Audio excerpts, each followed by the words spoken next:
Assalamualaikum warahmatullahi wabarakatuh.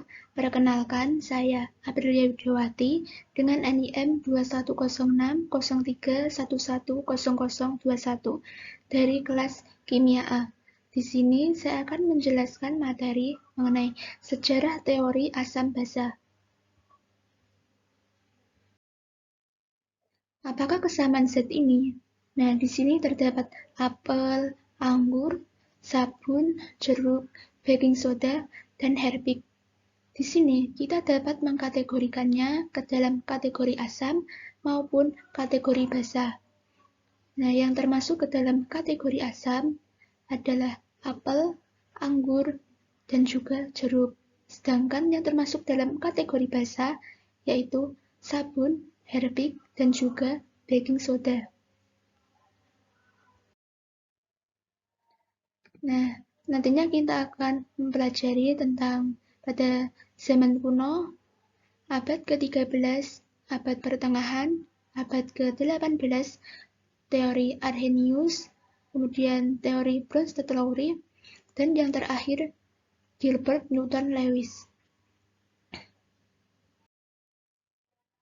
Pada zaman kuno, dalam upaya untuk mengungkapkan rahasia alam, para ilmuwan terdahulu akan mencicipi sesuatu dan kemudian mengkategorikannya sebagai asam, pahit, asin, manis, dan lain-lain. Kemudian mereka menggolongkannya berdasarkan rasa, tekstur, bau, dengan menggunakan panca indera mereka. Jadi mereka selalu mencicipi sesuatu terlebih dahulu, kemudian mengkategorikannya. Kemudian pada tahun 700-an, seorang ahli kimia Arab, Jabir Ibnu Hayyan, mempersiapkan asam nitrat dengan memanaskan kalium nitrat atau KNO3 dan melarutkan gas yang dihasilkan dalam air. Hal-hal yang terasa pahit akan memunculkan kata basa yang berasal dari bahasa Arab yang berarti panggang dalam wajan atau abu tanaman. Basa, istilah awalnya berarti memanggang, karena zat basa pertama diperoleh dengan memanggang abu, kemudian mengolahnya dengan air dan kapur, atau CaOH2, dan menghasilkan NaOH dan KOH, dua basa klasik yang digunakan untuk membuat sabun. Kemudian pada abad ke-13, ahli kimia mencampur asam nitrat dengan asam klorida untuk membuat aqua regia, yang merupakan satu-satunya zat yang diketahui dapat melarutkan emas. Selanjutnya, pada abad pertengahan, ahli kimia menemukan sifat-sifat asam dan basa dengan mereaksikannya dengan berbagai zat dengan satu sama lain. Mereka menemukan bahwa asam dan basa berlawanan satu sama lain dan bahwa kekuatan asam semakin berkurang ketika alkali ditambahkan. Robert Boyle menemukan bahwa beberapa ekstrak tumbuhan berubah warna dengan adanya asam atau alkali. Hal ini kemudian memunculkan penggunaan indikator. Nah, sebenarnya apa sih indikator itu? Nah, indikator alam. Indikator alam adalah bahan alam yang dapat mengalami perubahan warna dalam larutan asam maupun basa. Contohnya, dari bunga, umbi, kulit buah, dan daun yang berwarna. Nah, pada abad 18, Antoine Laurent Lavoisier pada tahun 1776 menemukan gagasan bahwa senyawa, unsur, atau esensi tertentu dalam asam akan bertanggung jawab atas keasamannya.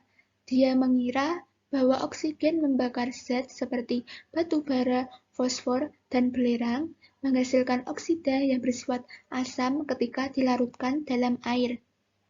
Kemudian Davy and Priestley menemukan kegunaan dari nitrous oxide atau gas tertawa N2O dengan eksperimen sendiri.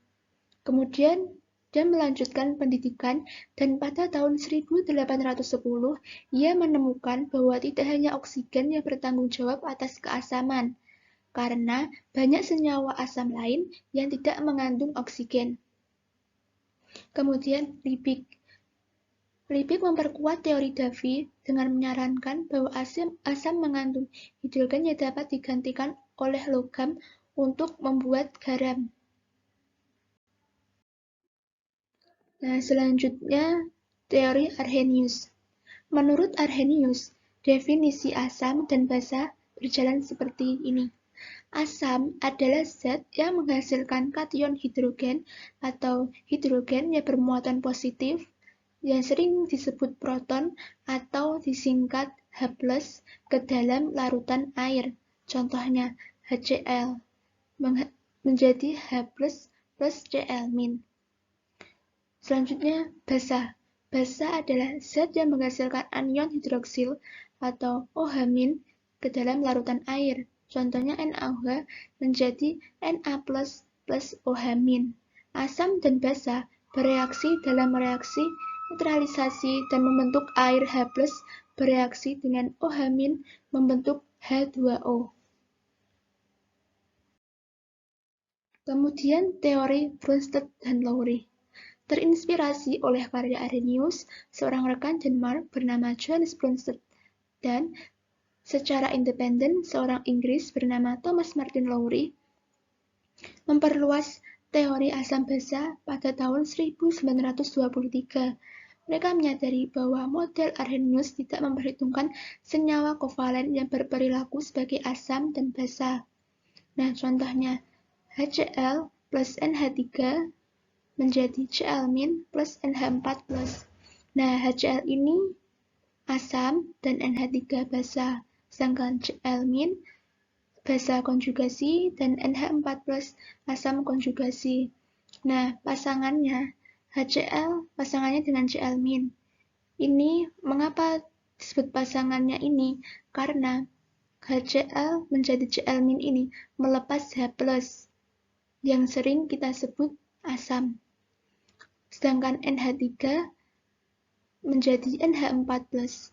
Ini menerima H+ yang disebut basa. NH3. Nah, NH-nya ini kan ada 3. Nah, di sini 4. Jadinya dia menerima H+. Sedangkan ini HCl ini melepaskan H+. Kemudian contoh yang kedua, yaitu H2SO4 plus H2 menjadi HSO4- plus H3O+.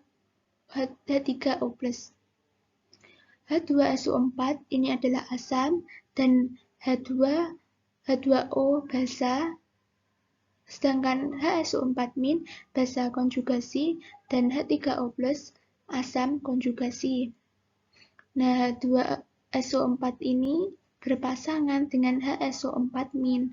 Dia melepaskan H+. Nah, di sini kan hanya ada 2. Nah, yang diproduknya dia hanya 1. Jadinya dia itu melepaskan H+. Kemudian yang H2O menjadi H3O+. Hanya di sini ada 2, sedangkan di sini ada 3.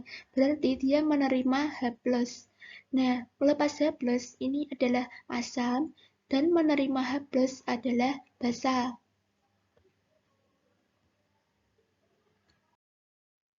Kemudian yang terakhir adalah teori Gilbert Newton Lewis dan basa modern. Dalam model Lewis, asam adalah zat yang memiliki kulit elektron valensi yang tidak lengkap, sehingga dapat menerima PeB, pasangan elektron bebas, sedangkan basa adalah zat yang memiliki PeB yang dapat didonorkan. Teori Lewis. Ini secara ringkasnya adalah asam penerima atau aseptor PeB, sedangkan basa ini adalah donor PeB. Nah, contohnya itu NaOH direaksikan dengan HCl. Di sini kita lihat NaOH, OH pada atom O yang ada anion OH-. Di sini atom O memiliki 3 pasang elektron bebas, Kemudian, ketika direaksikan dengan HCl, satu pasang elektron bebas didonorkan kepada atom H. Hasilnya, ketika didonorkan membentuk H2O pada produk. NaOH mendonorkan, maka disebut basa Lewis. Sementara berikutnya adalah HCl. HCl pada sebelah kiri memiliki 3 pasang elektron bebas dan pada produknya memiliki 4 pasang elektron bebas. Jadi, HCl untuk membentuk produk berupa anion Cl- menerima 1 pasang elektron bebas. Jika menerima pasangan elektron bebas, kita kategorikan sebagai asam Lewis. Terima kasih. Sekian penjelasan dari saya, kurang lebihnya saya mohon maaf. Wassalamualaikum warahmatullahi wabarakatuh.